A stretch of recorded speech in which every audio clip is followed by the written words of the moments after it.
আজকে আমি আপনাদের সাথে রাইস কুকারের সহজ নিয়মে ভুনা খিচুড়ি রান্নার রেসিপিটা শেয়ার করব। তাই আমি এখানে চাল এবং ডাল নিয়ে নিয়েছি এবং একটি পাত্রে নিয়ে নিয়েছি আমি পেঁয়াজ, রসুন এবং আদা।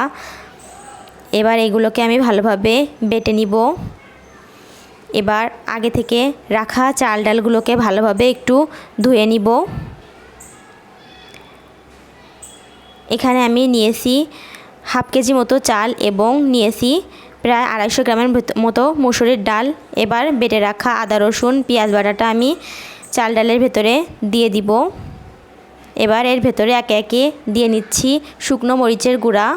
এখানে আমি 1.5 চামচ শুকনো মরিচের গুঁড়া দিয়ে নিলাম, মানে 1 চা চামচ, এবং হাফ চা চামচের মতো আপনারা আপনাদের স্বাদ মতো এখানে ঝালটা দিতে পারেন। অবশ্যই আপনারা কিন্তু ভুনা খিচুড়ি রান্নার জন্য মরিচের গুঁড়াটা ইউজ করবেন, এখানে কাঁচা ঝাল দিবেন না। মরিচের গুঁড়া দেওয়া হয়ে গেলে আমি এখানে দিয়ে নিচ্ছি এলাচের গুঁড়া অল্প একটু। এবার আমি সামান্য পরিমাণে দিয়ে নিচ্ছি গোলমরিচের গুঁড়া। এবার দিয়ে নিচ্ছি সামান্য পরিমাণে একটু লবঙ্গ গুঁড়া। এগুলো আপনারা আপনাদের পরিমাণ মতো অল্প অল্প করে দিয়ে নিলে কিন্তু হবে। এবার দিয়ে নিচ্ছি আমি হাফ কেজি চালের জন্য দিয়ে নিচ্ছি আমি 1 চা চামচ উঁচু লবণ এবং আরও হাফ চা চামচের মতো এখানে লবণ দিয়ে নেব।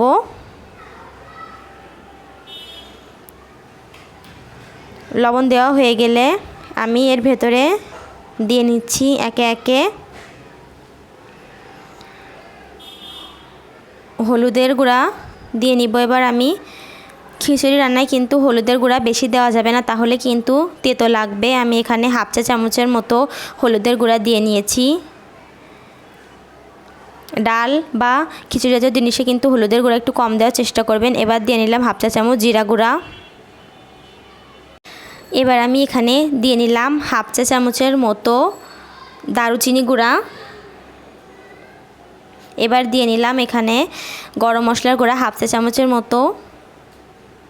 অবশ্যই কিন্তু আপনারা এই মশলাগুলো যদি গুঁড়া না থাকে তাহলে কিন্তু বেটে দিবেন, আস্তে আস্তে কিন্তু দিবেন না, তাহলে কিন্তু ভুনা খিচুড়ির স্বাদটা পাবেন না। অবশ্যই আপনারা কিন্তু বেটে দেওয়ার চেষ্টা করবেন। এবার দিয়ে নিলাম আমি এখানে সরিষার তেল, আপনারা চাইলে সয়াবিন তেলও দিতে পারেন, সেক্ষেত্রে স্বাদ কিন্তু একই থাকবে। এবার মশলাগুলোকে আমি এভাবে হাতে একটু ভালো করে মেখে নিচ্ছি। মশলাগুলো কিন্তু হাত দিয়ে এভাবে ভালো করে একটু মেখে নিতে হবে। এই খিচুড়িটা কিন্তু একেবারে মশলা কষানোর ঝামেলা ছাড়াই কিন্তু আপনারা ভুনা খিচুড়ির যে স্বাদটা আছে সেটা কিন্তু অবশ্যই পাবেন। আমি যে নিয়মে রান্না করেছি আপনারা কিন্তু হুবহু সেই নিয়ম যদি ফলো করে থাকেন তাহলে কিন্তু অবশ্যই ভুনা খিচুড়ির মতনই হবে। এই যে ভালোভাবে মিশানো কিন্তু হয়ে গেছে। এবার আমি এখানে পানি দিয়ে নিচ্ছি। এখানে তো লেখাই থাকে যে হাফ কেজি চালের জন্য কিন্তু আটটা ছোটো কাপ দেয়, মেজারমেন্ট কাপ, তার কিন্তু 8 কাপ পানি দিতে হয়। আপনারা কিন্তু খিচুড়ির এই পানিটা কিন্তু অবশ্যই মানে পরিমাণ মতো দেওয়ার চেষ্টা করবেন, বেশি দিবেন না, তাহলে কিন্তু ভুনা খিচুড়িটা হবে না, মানে ঝুরঝুরা খিচুড়িটা কিন্তু হবে না।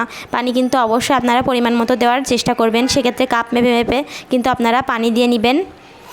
পানি দেওয়া হয়ে গেলে চারিপাশটা একটু ভালোভাবে একটু মুছে দিচ্ছি হাত দিয়ে। এবার কিন্তু এটাকে আমি রাইস কুকারে বসিয়ে দিব।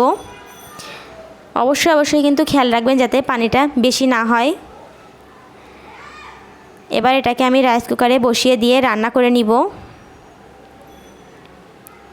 এই যে দেখতে পাচ্ছেন যখন এই পর্যায়ে চলে আসবে, এই যে এই পর্যায়ে যখন চলে আসবে তখন কিন্তু একটা চামচ দিয়ে এটাকে একটু নেড়ে চেড়ে দিবেন। এই পর্যায়ে কিন্তু আপনারা এখানে ঘি দিতে পারেন। অবশ্যই কিন্তু রাইস কুকারের সুইচটা অফ করে কিন্তু নেড়ে ছেড়ে দিবেন।